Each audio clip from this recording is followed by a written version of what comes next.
ಕಿಚ್ಚ ಸುದೀಪ್ ಅವರಿಂದ ಧನುಷ್ ಗೌಡ ಅವರು ಏನ್ ಕಲಿತ್ರು ಅಂತ? ಪ್ರತಿಯೊಂದು ಕಲ್ತ್ವಿ. ಅಲ್ಲಿ ಒಳಗಡೆ ಇಲ್ಲಿ ಆಚೆ ಇರ್ಬೇಕಂದ್ರೆ ಬೇರೆ, ಅಲ್ಲಿ ಒಳಗಡೆ ಇರ್ಬೇಕಂದ್ರೆ ಒಂದು ಅದೇ ಅಂತ ಸಿಚುವೇಶನ್ಸ್ ಕ್ರಿಯೇಟ್ ಮಾಡ್ತಾರೆ, ಆ ಒಂದು ಚಟುವಟಿಕೆಗಳು ಕ್ರಿಯೇಟ್ ಮಾಡ್ತಾರೆ. ಆ ಚಟುವಟಿಕೆಯಲ್ಲಿ ನಾವ್ ಹೆಂಗಿರ್ತೀವಿ ಅನ್ನೋದು ಇಂಪಾರ್ಟೆಂಟ್. ಅಲ್ಲಿ ಮಾಡಿರೋ ತಪ್ಪನ್ನ ಅವ್ರು ಬಂದು ಹೇಳ್ದಾಗೆ ನಮಗ್ ಗೊತ್ತಾಗೋದು.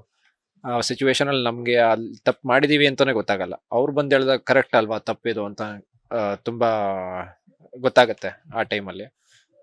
ಅದು ಬಿಟ್ರೆ ಅವರು ಪ್ರತಿಯೊಬ್ರನ್ನ ಲೈಕ್ ನಾವೆಲ್ಲ ಏನು ಅಲ್ಲ ಅವ್ರ ಮುಂದೆ, ಹಂಗಿದ್ದಾಗೂ ನಮ್ ಪ್ರತಿಯೊಬ್ಬರನ್ನು ರೆಸ್ಪೆಕ್ಟ್ ಕೊಟ್ಟು ಮಾತಾಡ್ಸೋದ್ ನೋಡಿದೀನಿ. ಏನೇ ಆಗಿದ್ರು ಧನುಷ್ ಅವರೇ ಅಂತಾನೆ ಮಾತಾಡ್ಸ್ತಾರೆ ಹೊರತು ಬೇರೆ ತರ ಮಾತಾಡ್ಸಲ್ಲ.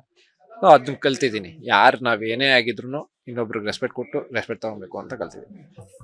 ಈಗ ಹೊರಗಡೆ ಬಂದ್ಮೇಲೆ ಈಗ್ಲೇ ಜಸ್ಟ್ ಇನ್ನೂ ಕೂಡ ಒಂದ್ ಅರ್ಧ ಗಂಟೆನೂ ಕೂಡ ಆಗಿಲ್ಲ, ಜನರ ರಿಯಾಕ್ಷನ್ ಅಂತೂ ಸಿಕ್ಕಾಪಟ್ಟೆ ಹೆಚ್ಚಿಗೆ ಸಿಗ್ತಾ ಇದೆ, ಮುಂಚಿನದಕ್ಕೂ ಈಗಿನಕ್ಕೂ. ಸೊ ಆ ಜನರ ಪ್ರೀತಿಯನ್ನ ನೋಡಿದಾಗ ಏನ್ ಅನ್ನಿಸುತ್ತೆ ನಿಮ್ಗೆ ಮನ್ಸಲ್ಲಿ? ಬಿಗ್ ಬಾಸ್ ಹೋಗಿದ್ಕು ಸಾರ್ಥಕ ಅಂತ ಅನ್ಸುತ್ತೆ, ತುಂಬಾ ಖುಷಿ ಆಗುತ್ತೆ. ಆ ಪ್ರೀತಿಗೋಸ್ಕರನೇ ಇಷ್ಟೆಲ್ಲ ಹೊಡೆದಾಡೋದು, ನಾವ್ ಇಷ್ಟೆಲ್ಲ ಕೆಲಸ ಮಾಡೋದು, ಅವರಿಂದಾನೇ ನಾವ್ ಇಲ್ಲಿರೋದು. ನಾನು ಇಲ್ಲಿವರೆಗೂ ನಾನು ಬೆಳೆದಿದ್ದೀನಿ, ನಾನು ನಮ್ಮ ಮನೆಯಲ್ಲಿ ಒಂದು ಹೆಸರು ತಗೊಂಡಿದ್ದೀನಿ, ನಮ್ಮ ಮನೆಯವ್ರು ನಾನು ರೆಸ್ಪೆಕ್ಟ್ ಮಾಡ್ತಿದ್ದಾರೆ ಅಂತ ಅದಕ್ಕೆಲ್ಲ ಕಾರಣ ಜನರೇ, ಅವ್ರ ಪ್ರೀತಿ ಅವ್ರ ಆಶೀರ್ವಾದ. ಸೊ ಅದನ್ನ ಗಳಿಸಿದ್ದೀನಿ, ಇನ್ನ ಜಾಸ್ತಿ ಆಗಿದೆ ಅಂತ ಅನ್ಕೊಂಡಿದ್ದೀನಿ. ಅವ್ರ ಪ್ರೀತಿ ಅವ್ರ ಆಶೀರ್ವಾದ ಹೀಗೆ ಇರಲಿ ಅಂತ ಕೇಳ್ಕೊತೀನಿ.